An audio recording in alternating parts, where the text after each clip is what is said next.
예레미야 1장 1절부터 10절 말씀입니다.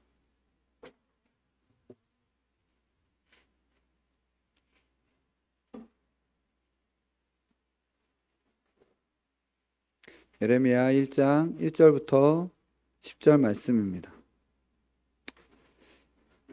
우리 같이 한 목소리로 주님의 말씀을 읽겠습니다. 주의 말씀입니다. 같이 주의 말씀을 읽겠습니다. 시작. 베냐민 땅 아나돗의 제사장들 중 hil기야의 아들 예레미야의 말이라. 아몬의 아들 유다 왕 요시야가 다스린 지 13년에 여호와의 말씀이 예레미야에게 임하였고, 요시야의 아들 유다의 왕 여호야김 시대부터 요시야의 아들 유다의 왕 시드기야의 11년 말까지 곧 5월에 예루살렘이 사로잡혀 가기까지 임하니라. 여호와의 말씀이 내게 임하니라. 이르시되 내가 너를 모태에 짓기 전에 너를 알았고, 내가 배에서 나오기 전에 너를 성별하였고, 너를 여러 나라의 선지자로 세웠노라 하시기로, 내가 이르되 슬프도소이다. 주 여호와여 보소서, 나는 아이라 말할 줄 알지 못하나이다 하니, 여호와께서 내게 이르시되 너는 아이라 말하지 말고 내가 너를 누구에게 보내든지 너는 가며 내가 내게 무엇을 명령하든지 너는 말할지니라. 너는 그들 때문에 두려워하지 말라. 내가 너와 함께하여 너를 구원하리라. 나 여호와의 말이니라 하시고, 여호와께서 그의 손을 내밀어 내 입에 대시며 여호와께서 내게 이르시되 보라, 내가 내 말을 내 입에 두었노라. 보라, 내가 오늘 너를 여러 나라와 여러 왕국 위에 세워 내가 그것들을 뽑고. 아멘. 잠깐 기도하겠습니다. 귀하신 하나님 아버지 감사합니다. 또 귀한 형제자매들 불러주시고 모아주셔서 하나님 또 추운 날씨에도 하나님 함께 모여 지금 예배하고, 하나님 또 하나님 고통 중에 있는 형제들 민족과 나라를 위하여 기도하고, 또 주의 말씀을 들으며 마라나타라고 또 외치는 특권과 기회를 저희들에게 허락해 주셔서 감사합니다. 주님, 이 시간 우리 모임 중에 임재하여 주셔서 주님 홀로 영광 받아 주시고, 아버지 하나님 또 하나님 이 모임을 통하여 하나님 정말 주의 오실 길이 더욱더 예비되고 주님의 나라가 재촉되는 시간이 되게 하여 주시옵소서. 우리 구주 예수 그리스도의 이름으로 기도드립니다. 아멘. 우리 양옆에 앞뒤에 있는 지체들과 서로 인사합시다. 하나님이 우리를 사랑하십니다. 하나님 우리를 사랑하십니다. 하나님 우리를 사랑하십니다. 한 번 더 합시다. 우리 주님 곧 오십니다. 우리 주님 곧 오십니다. 아멘. 아멘. 사실 정말 우리 이곳에서 평안하고 편안하게 신앙생활 등 따시고 배부르며 하고 있지만, 비행기 타고 몇 시간만 이게 쭉 가면 거기서 고통받고 있는 형제들이 있어요. 그냥 믿음 하나 때문에 그냥 뭐 우리는 나한테 뭐가 은사가 있고 나한테 뭐가 있고 나는 어떻게 뭔가를 해야 되고 여러 가지 뭐 이런 저런 막 꿈과 생각들을 하지만, 그런 것들을 생각조차 하지 못한 그냥 믿음 하나 지키기 위하여 모든 비참함 가운데 거하고 있는 형제 자매들이 있습니다. 그냥 되게 그냥 뭔가 마음이 그냥 되게 송구하고 죄송스럽고 한 마음이에요. 우리가 그들을 잊지 않고 늘 기도할 수 있는 우리가 되면 좋겠습니다. 네. 오늘 좀 같이 말씀을 보려고 하는데요. 오늘 볼 말씀의 제목은 우리의 열등감과 하나님의 부르심, 우리의 열등감과 하나님의 부르심이라는 제목으로 같이 좀 말씀을 나누려고 합니다. 열등감은 사전에 보니까 다른 사람에 비해서 자기는 뒤떨어졌다거나 자기에게는 능력이 없다고 생각하는 만성적인 감정 또는 의식, 이렇게 이야기를 한다고 해요. 다른 사람에 비해 자기는 좀 뒤떨어졌다거나 자기에게는 능력이 없다고 생각하는 만성적인 감정 또는 의식, 이런 것을 열등감이라고 하고, 비슷한 단어로는 뭔가 자격지심 이런 단어들이 있다고 합니다. 성경 속에 여러 사람들이 좀 열등감 속에서 괴로워한 사람들이 이렇게 쭉 생각하면 좀 있습니다. 대표적으로 저는 한 두 사람 정도를 꼽을 수 있을 것 같은데요. 누가 생각나세요? 열등감 하면 혹시 생각나는 사람 있으세요?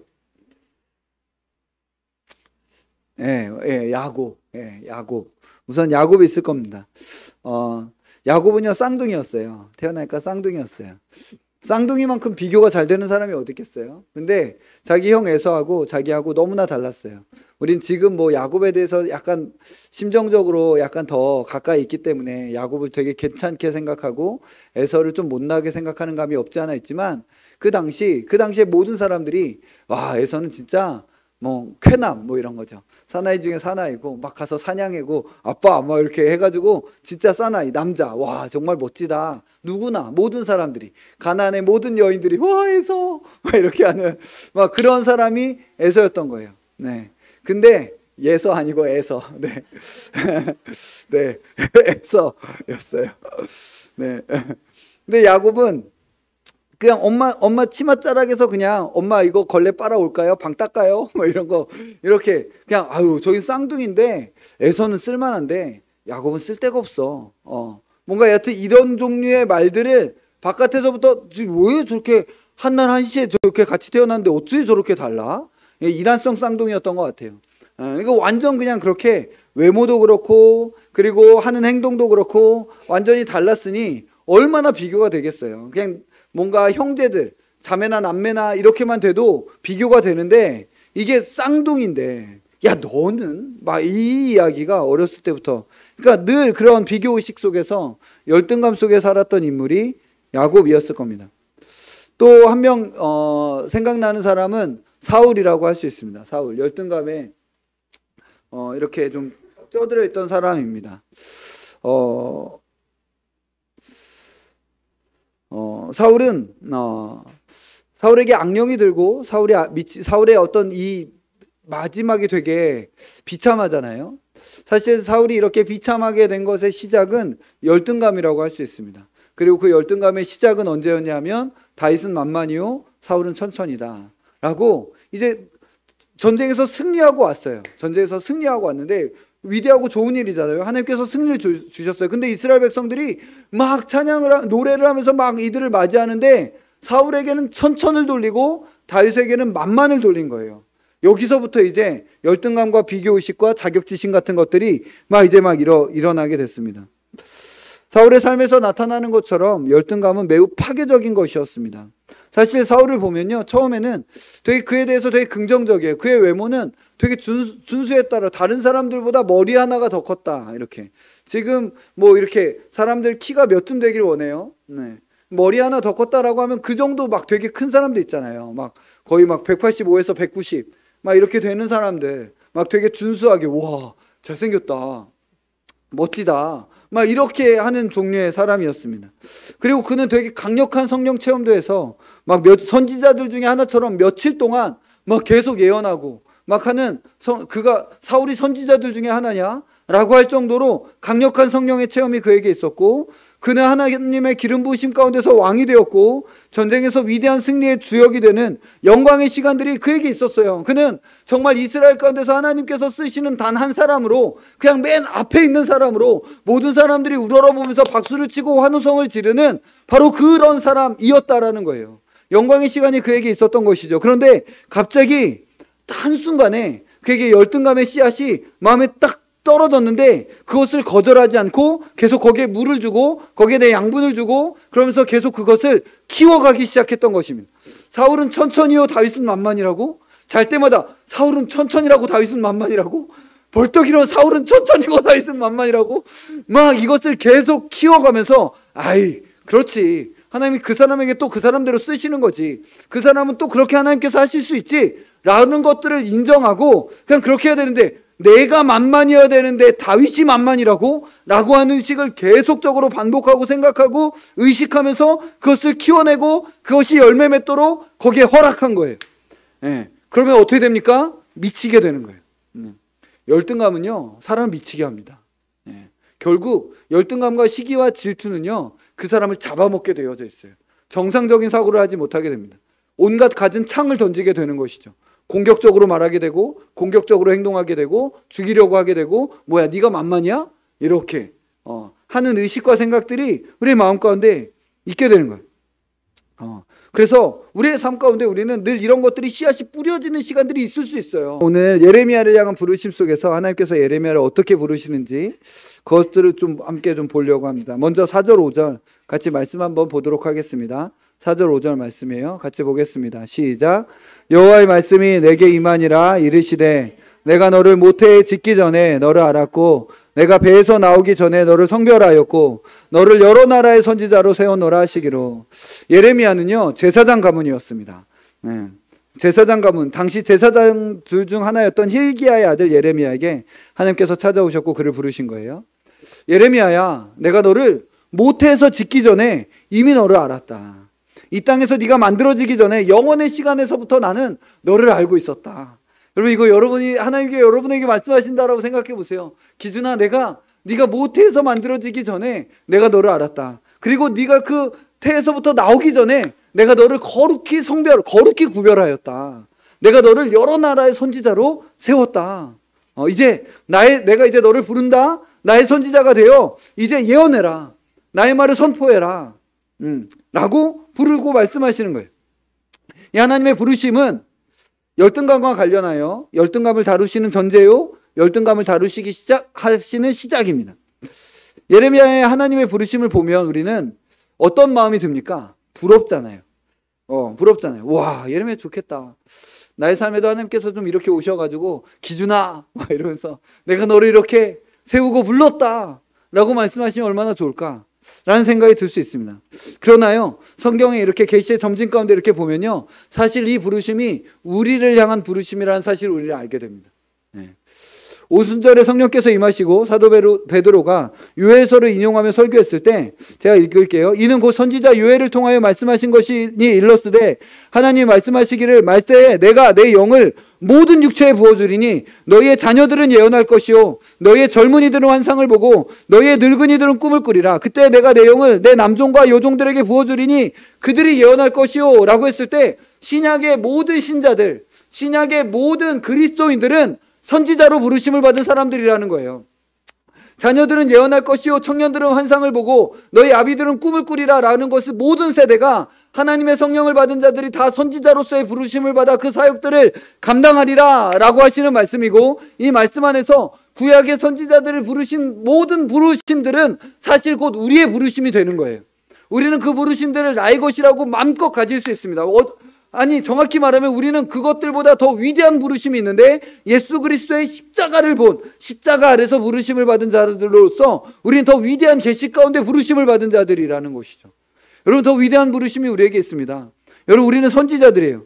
신약의 성도들로 예수 그리스도를 믿는 자로 우리를 부르셔서 우리가 구원을 받았을 때, 우리는 그냥 단순히 신자로 부르심을 받은 것뿐만 아니라 우리는 모두 다 왕과 선지자와 제사장으로서 그 예수 그리스도의 그 기름 부음 안에서 우리도 같이 그렇게 기름 부음을 받았다라는 것이죠. 성령으로 말미암아 우리에게 그 기름 부음이 있다는 것입니다. 그러므로 말미암아 우리의 생명의 부르심, 무덤에서 나와라 라는 생명의 부르심 안에는 우리 안에 선지자로서의 사역적 부르심이 있는 거예요. 우리 세상의 모든 그리스도인들은 세상의 빛과 소금으로서의 선지자들인 것이죠. 우리 한번 따라해 봅시다. 우리는 선지자입니다. 한 번 더. 우리는 선지자입니다. 여러분, 우리는 선지자예요. 우리는 오히려 선지자들보다 위대한 사람들입니다. 그게 바로 그리스도인이라는 거죠. 우리 그리스도인이에요. 이것이 우리의 부르심입니다. 이런 이해 속에서 예레미야를 향한 말씀들은 내가 너를 모태에 짓기 전부터 너를 알았다. 영원의 시간에서부터 너를 알고 있었다. 아들아 딸아, 내가 너를 알고 있었다. 내가 영원 전에부터, 너가 모태에서 나올 때부터 너를 거룩히 구별했다. 너는 나의 선지자가 되어라 라고 하시는 말씀을 우리는 우리의 말씀으로 받을 수 있다라는 것입니다. 교회로서 이미 우리는 선지자들인 거예요. 교회로서, 우리가 교회로 존재함으로 말미암아 교회 둘째 아담이신 그리스도께서 세상을 바꾸셨다라는 것을 우리가 모든 모임 가운데 세상에 보여주는 거예요. 교회가 있으니까 쟤들은 뭐야? 이렇게 하는 거죠. 우리가 교회로 그냥 예배하는데 세상 사람들이 쟤들은 도대체 뭐 하는 애들이야? 예수라는 청년이, 예수라는 사람이 십자가에 죽었는데 자기들이 구원받았다네? 뭐라나? 라는 것이, 우리가 교회로서 모이고 교회로서 존재한다는 것 자체가 우리는 세상의 빛과 소금으로서의 선지자 노릇하는 거예요.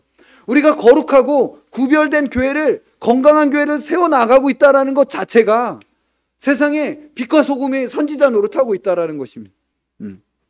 저들은 예수가 세상을 구원했대. 세상의 모든 종교들은 지들이 뭔가를 해가지고 구원을 쟁취해야 되는 거예요. 그런데 구원을 받았대 라고 하는 것은 저희들밖에 없어요. 저희들밖에 없어요.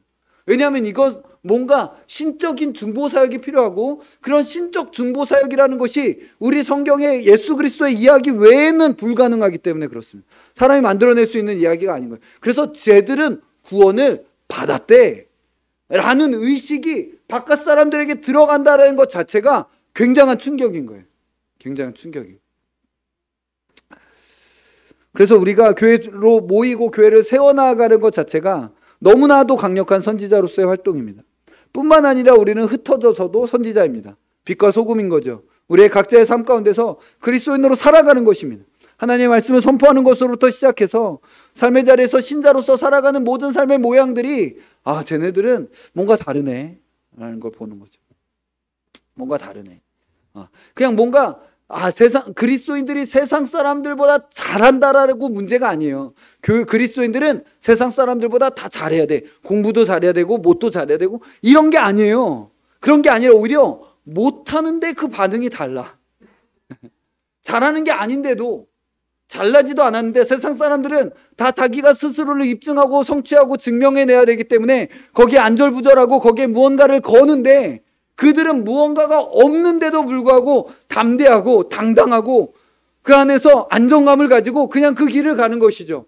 뭐라고? 내 삶은 아버지의 손에 있다나 뭐래나 하면서 가는 것이죠. 그게 빛과 소금인 거예요. 이것이 우리의 부르심입니다.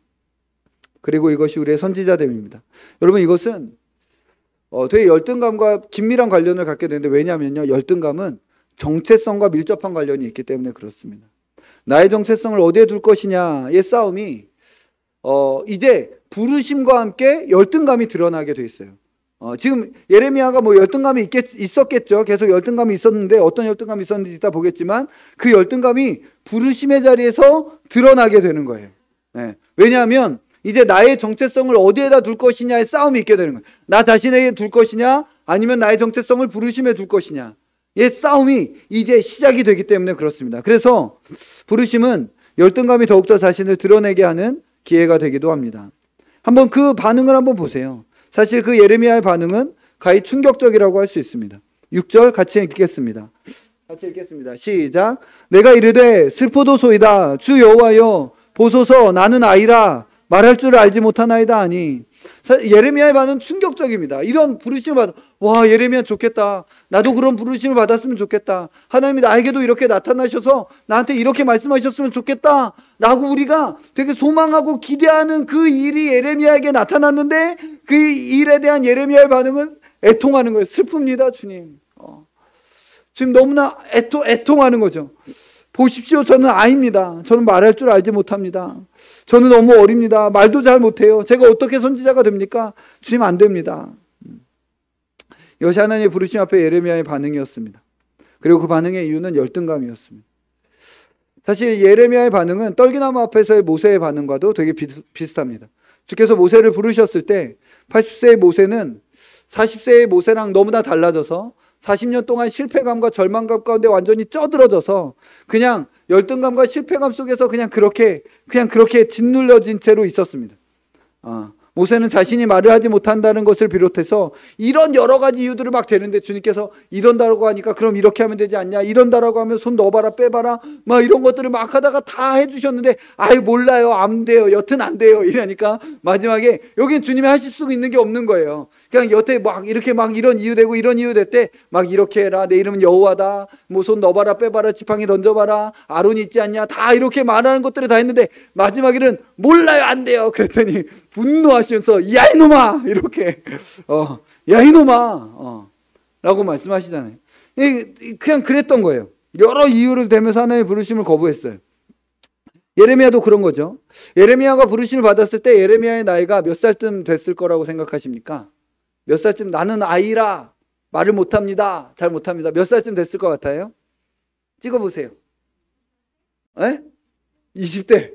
오, 한 번에 맞지 어떻게? 한 20살 정도 됐다라고 하더라고요. 10대 후반에서 20대 초반 정도, 20살 정도. 여러분 지금 20살은 뭐 어린 경우들이 많이 있죠. 예. 근데 제가 어떤 분 설교를 들었는데 그분이 그런 이야기를 땅끝에 미전도 종족들에 나가면 거기 16, 17살짜리 남자들 성인들이 있는데 미국에 다시 돌아오게 되면 35살짜리 아이들만 있을 뿐이라고 막 이렇게 막 그러면서 질책을 하는 것을 제가 그런 설교를 들었어요.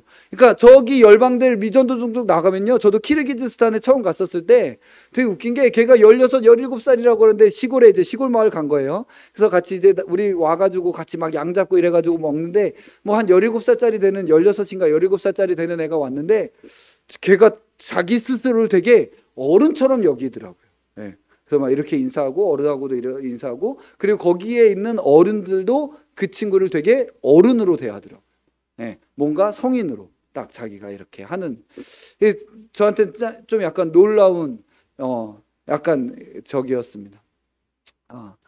근데 지금은 30살이 돼도 막 이렇게 저기인 경우들이 많잖아요. 근데 사실 이때 보면요, 20살이었으면 사실 그때 문화도 아마 지금 그 미전도 종족하고 되게 비슷할 거예요. 20살이면 어느 정도 성인이라고, 10대 후반, 20대면 어느 정도 성인이라고 여겨졌던 나이였을 것입니다.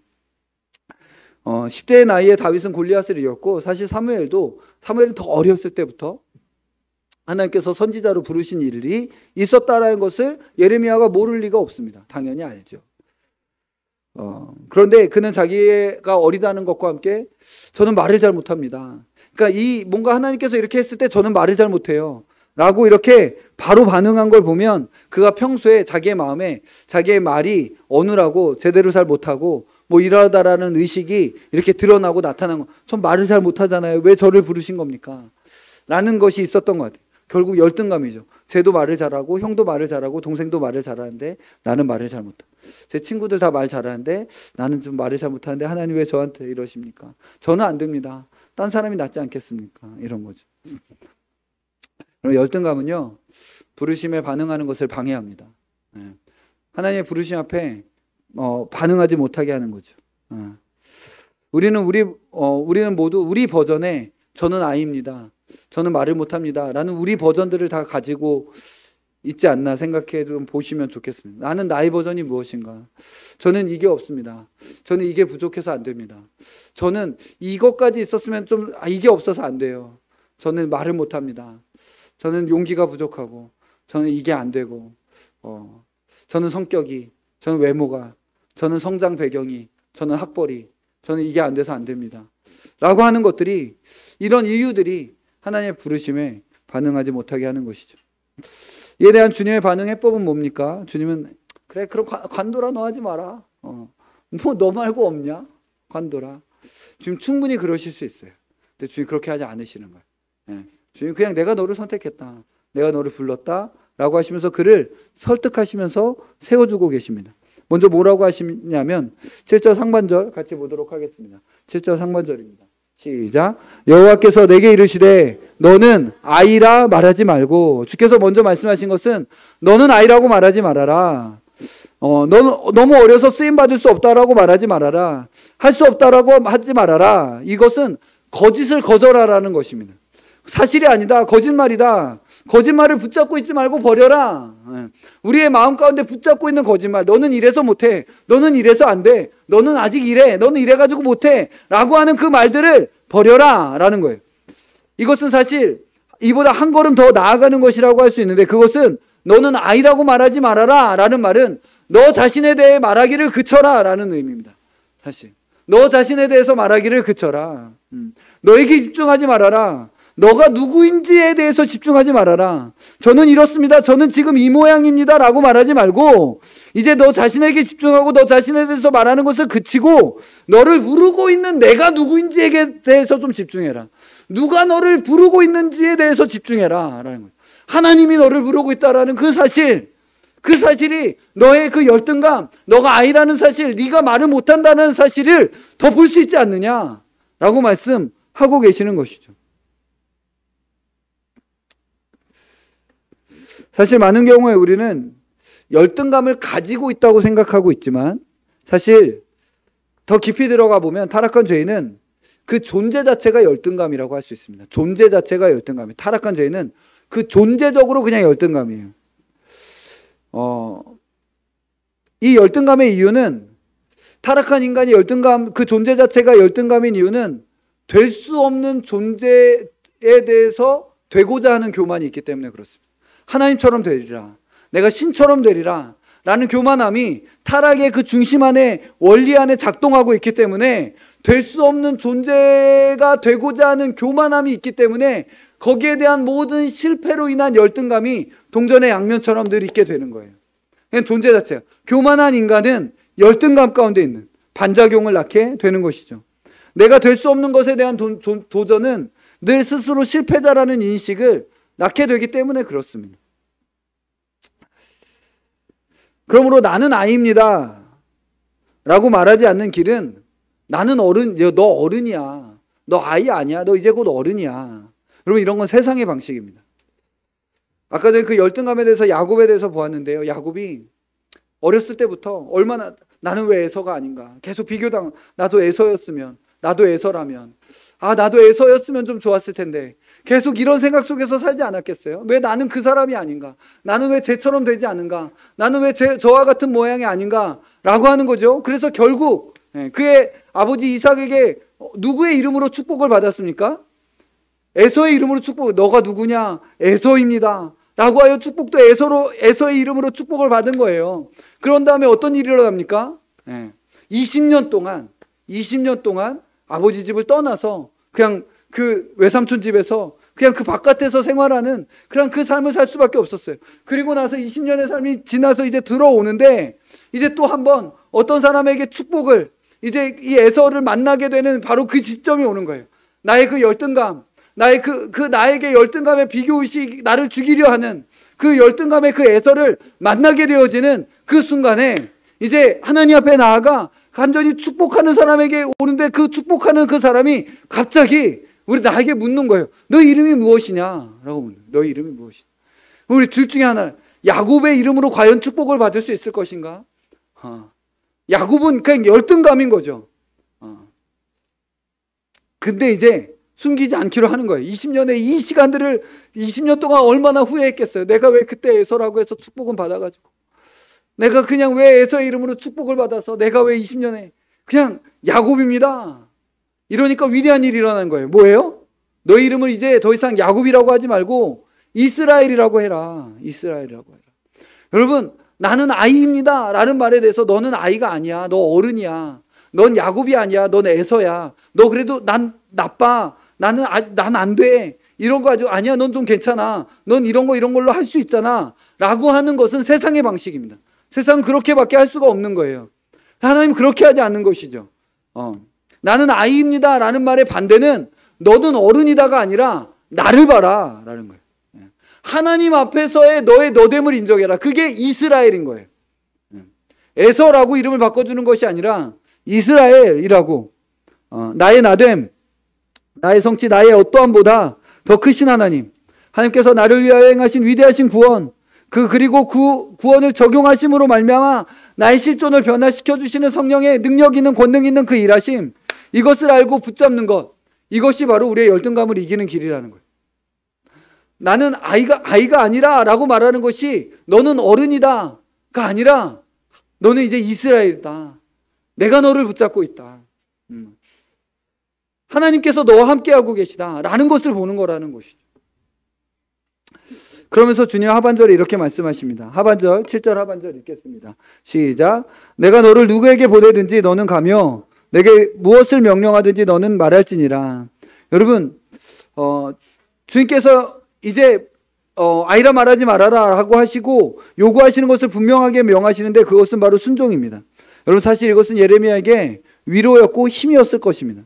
무슨 말이냐 하면, 사실 이 말은 지금 너가 어떤 것을 만들어내야 한다라고 말하는 것이 아니다. 너가 대단한 것을 이루어야 된다라고 말하는 것이 아니다. 너는 그저 내가 보내는 곳에 가면 되고, 내가 내게 명령한 것을 말하면 된다. 너에게 탁월한 어떤 능력을 요구하는 것이 아니라, 내가 너에게 요구하는 것은 그저 단순한 순종이다 라고 말씀하고 계시는 거예요. 하나님의 부르심 앞에 우리는 너무나 자동적으로 성취를 생각하고 결과를 생각하게 됩니다. 성취를 생각하고 결과를 내가 결과를 만들어낼 수 있을까? 아니야. 내 사역의 내가 사역하면 실패할 게 뻔해. 나는 뭔가 이런 사역을 내가 그려놓는, 하나님께서 우리를 목회자로 부르신다라고 하면 내가 이래가지고 목회자가 될 수 있을까? 라고 하면서 어느 정도 그래도 이 정도의 모양의 목회는 좀 해야 되지 않나? 라고 그림을 그려놓고 아니야 나는 못해.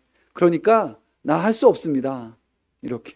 하나님은 너한테 그거 어떤 결과를 이뤄내려고 하는 것이 아니고 내가 가라는 곳에 가면 되고 내가 명령하는 것을 네가 말하면 된다. 내가 너한테 어떤 결과를 이뤄내라고 하는 것이 아니다. 라고 말씀하시는 것이죠. 아무리 무능해도 순종은 할 수 있는 것입니다. 단지 하라고 하시는 것을 하면 되는 거예요. 우리는 결과를 걱정할 필요가 없는 것이죠. 실패든 성공이든 그것은 우리의 것이 아닙니다. 그게 내 몫이라고 생각하니까 순종하지 못하고 도전하지 못하게 되는 거예요. 왜냐하면 어떤 내가 생각하는 종류의 결과가 나지 않으면 내가 수치를 당할 것이라고 생각되고 그게 두렵기 때문에 그런 것이죠. 그러나 우리에게 요구되는 것은 결과를 만들어내라가 아니라 순종해라라는 것이에요. 이게 주님이 말씀하신 거예요. 이 사실을 아는 것은 참으로 진실되게 주님의 부르심에 반응하고자 하는 사람에게 큰 자유함을 주는 겁니다. 제가 이제 다음 학기에 여러 가지 CS를 하려고 지금 하고 있잖아요. 될지 안 될지 저는 잘 몰라요. 모일지 안 모일지 저는 잘 몰라요. 그 결과는 하나님께 맡기는 거죠. 전 그냥 순종하는 겁니다. 제 마음 가운데 소망하는 대로 이런 일들 마음에 보여지는 대로 기도하면서 순종하면서 할 수 있는 것들을 하는 거죠. 하나님의 뜻에 맡기는 것입니다. 그러면서 주님께서 주시는 말씀은 8절입니다. 같이 읽겠습니다. 시작. 너는 그들 때문에 두려워하지 말라. 내가 너와 함께하여 너를 구원하리라. 나 여호와의 말이니라 하시고. 계속 예레미야를 부르실 때 하나님은 계속 여러 번 두려워하지 말아라, 두려워하지 말아라. 여러분 열등감은 두려움을 낳습니다. 그래서 소극적이고 위축되게 만드는 거죠. 그리고 하나님은 이 두려움을 이길 약속을 주십니다. 그 주의 말씀 뭐냐 하면 내가 너와 함께 할 것이다. 오늘 시편 23편에 보면 오늘도 선하심과 인자하심이 정녕 나를 따르리니 이 주의 선하심과 인자하심이 영원하시리라 우리 이 찬양했잖아요. 이게 되게 마음에 큰 위로와 힘이 되더라고요. 하나님의 선하심과 인자하심. 하나님의 선하심은요, 하나님께서 이 세상을 창조하셨을 때 모든 것을 보시기에 좋았더라라는 토부입니다. 좀 조직신학적으로 말하면 선하심은요, 일반 은혜를 의미합니다. 일반 은혜 주시는 것이죠. 인자하심은요, 언약의 신실하신 사랑, 헤세드를 의미합니다. 이것은 좀 더 조직신학적으로 말하면 특별 은혜라고 이야기할 수 있습니다. 하나님의 그 선하심의 일반 은혜와 인자하심의 특별한 헤세드의 은혜가 이 우리를 향하여 정녕 나를 따르리니 정녕 우리를 추적하셔서 그냥 이 모든 선하심과 인자하심으로 우리를 그렇게 채워주신다라는 나와 함께 하신다라는 약속이 우리에게 있는 거예요. 두려워할 것이 없는 것입니다.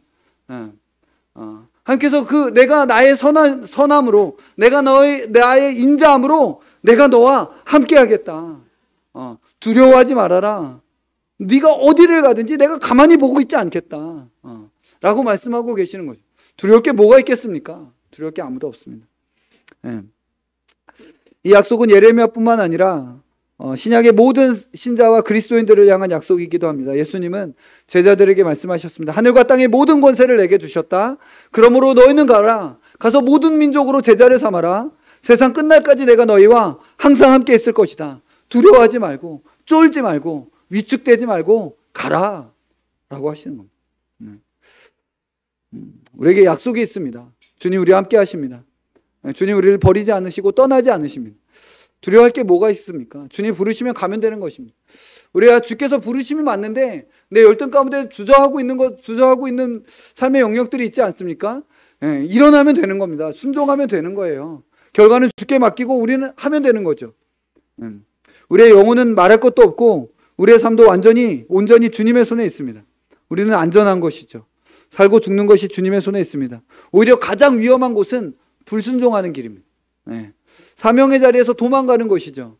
여러분 우리가 분명하게 말할 수 있는 것은 사명의 자리에서 도망가면 무엇이 있습니까?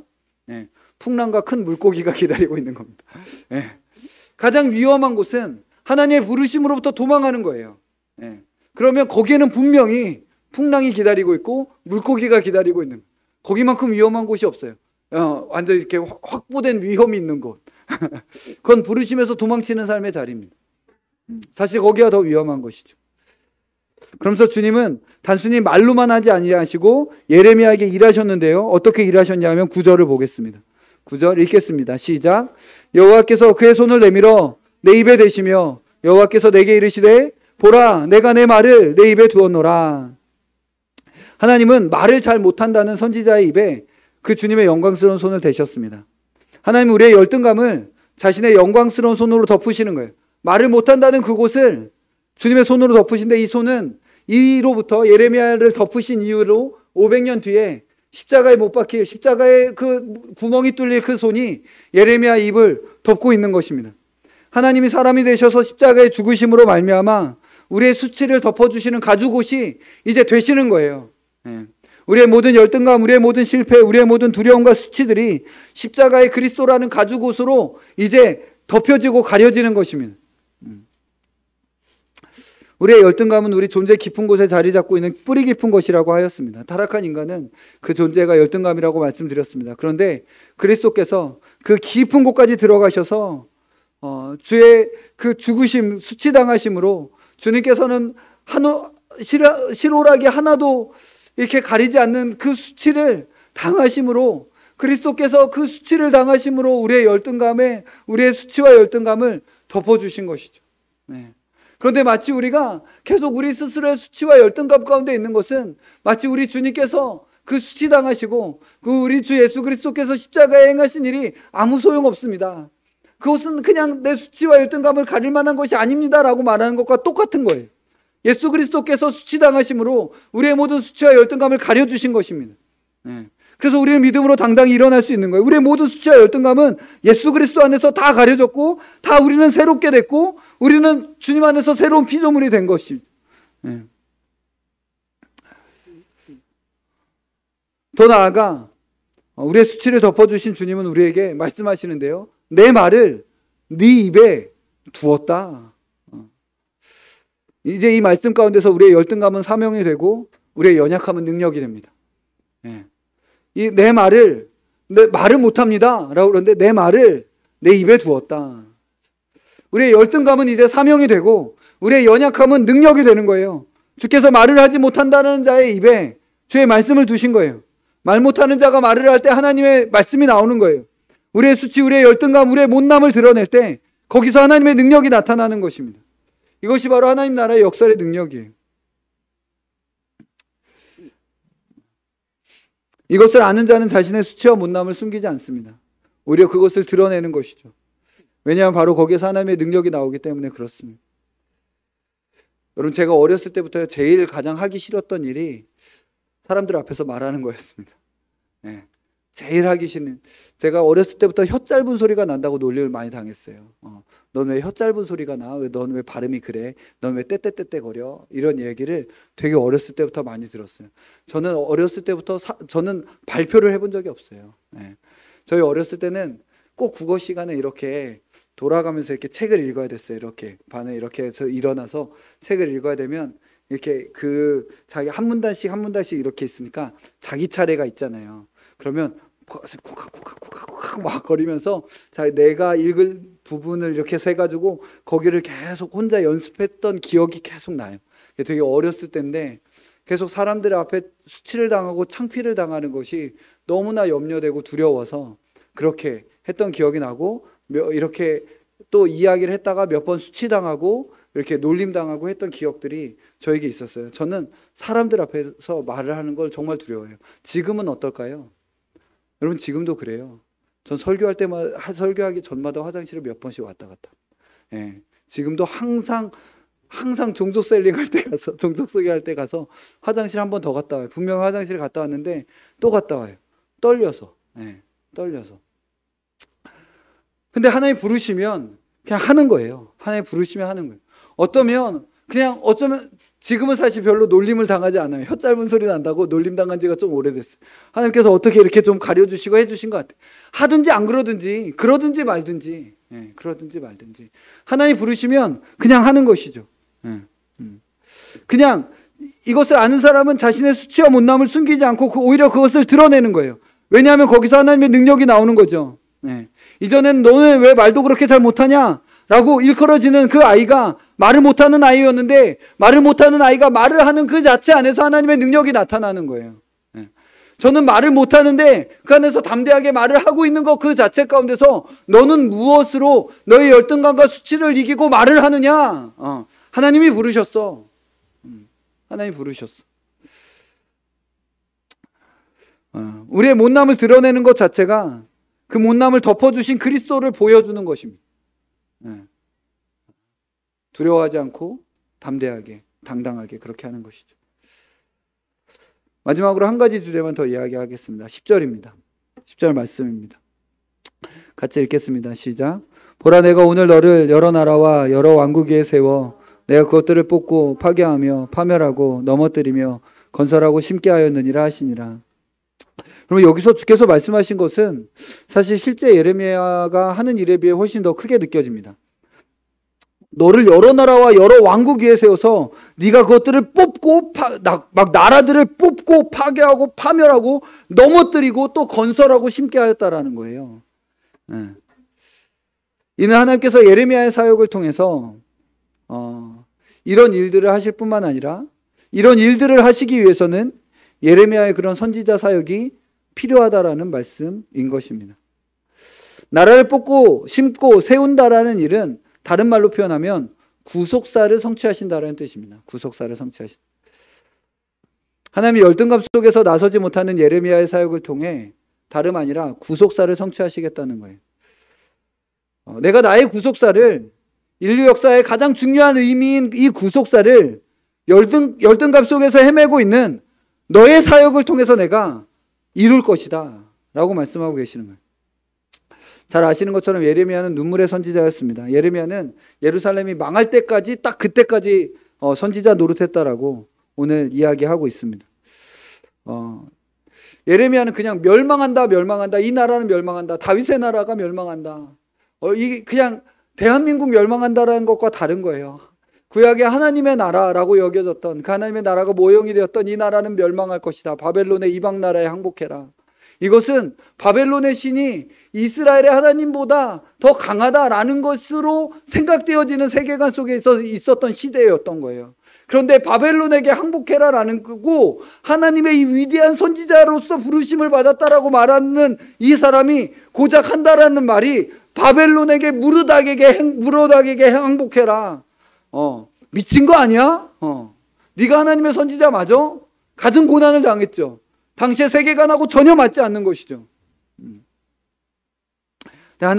그냥 이 예레미야의 사역은 온갖 부정적인 사역으로만 보여지고 느껴졌을 것입니다. 예레미야는 그냥 자기 조국을 향해 망할 것이다. 그리고 망할 때까지 사역한 것입니다. 그런데 하나님은 처음에 부르신 가운데서 말씀하시는 거예요. 이 사역, 너의 사역은 단순히 뽑고 제거하는 것이 아니라 심고 세우는 사역이 될 것이다. 바로 영원한 하나님의 나라를 건설하고 심고 세우는 사역이 될 것이다 라는 거죠. 구약의 이스라엘 나라보다 훨씬 더 위대한 우리 구주 예수 그리스도의 나라가 이 사역을 통해 세워질 거라는 것입니다. 여러분, 우리가 하는 것도 그럴 것입니다. 하나님께서 우리의 삶과 사역을 통해서도 구속사를 성취하시며 구속사의 시계를 앞으로 돌리실 거예요. 앞으로 돌아가게 하실 것입니다. 그리스도께서 우리를 위하여 행하신 위대한 일로 우리의 수치스러운 존재를 덮어주시고 우리는 우리의 약함을 자랑하며 이 땅에서 주어진 인생과 삶을 살고서 그 사역들을 감당해 나아갈 때 주께서 그런 우리의 삶을 통해 이 세상 나라를 주와 그의 그리스도의 나라가 되게 하시는 것이죠. 예레미야가 그렇게 느꼈듯이 우리도 우리의 사역이라고 하는 것이 결국 실패하는 거고 망하게 하는 것이고 심고 세우는 것이라기보다는 뽑고 파멸하는 것처럼 보일 수도 있습니다. 그러나 그리스도는 바로 그 자리에서 위대하신 하나님의 나라를 세우시겠다는 거예요. 너가 실패처럼 보이고 너가 그냥 안 된 것처럼 보이고 주님 사역적 열매가 아무것도 없습니다 라고 말하고 있는 그 자리에서 내가 영원한 나의 나라를 세우겠다 라고 주께서 말씀하고 계시는 것이죠. 이것이 바로 십자가와 부활의 방식으로 일하시는 하나님이십니다. 우리가 우리의 못난 입을 열어 말할 때 우리의 입에서 하나님의 말씀, 하나님의 능력, 하나님의 살아계심이 드러날 것이고 그 결과가 비록 내가 생각하는 그런 위대한 성취의 사역이 아니라 할지라도 하나님은 그것을 통해 하나님의 구속사를 이뤄내실 것입니다. 이제 말씀을 마무리하겠습니다. 열등감 속에서 괴로워하는 마음들이 있지 않습니까? 예레미야처럼 열등감 속에서 혹시 부르심에 나는 이래서 안 돼, 나는 이래서 안 돼 라는 것들 가운데 계속 반응하지 못하게 하는 어떤 그런 마음들 혹시 우리 안에 있지 않습니까? 주께서 우리를 부르셨습니다. 우리를 부르신 주님을 바라봅시다. 어쩌면 열등감은 우리가 이 땅에서 살아가는 내내 싸워야 할 주된 적일 수 있습니다. 계속적으로 이것들이 우리에게 일어날 수 있습니다. 그러나 우리 주 예수 그리스도께서 수치를 당하심으로 우리의 모든 수치와 열등감을 가려주셨습니다. 덮어주셨습니다. 예수 그리스도 붙잡고 일어납시다. 그래서 단순한 순종을 요구하시는 그 명령을 따라서 그냥 내 존재 위에 내 존재를 덮어주신 그 하나님의 능력, 그 하나님의 말씀, 그것을 바라보며 부르심에 응답하며 거룩하게 일어나며 나아갈 때에 주께서 또 우리를 통하여 파키스탄에, 또 우리를 통하여 이스라엘에, 또 우리를 통하여 터키와 열방 가운데 위대한 하나님의 구속사의 시계를 돌아가게 하여 주실 것입니다. 아멘.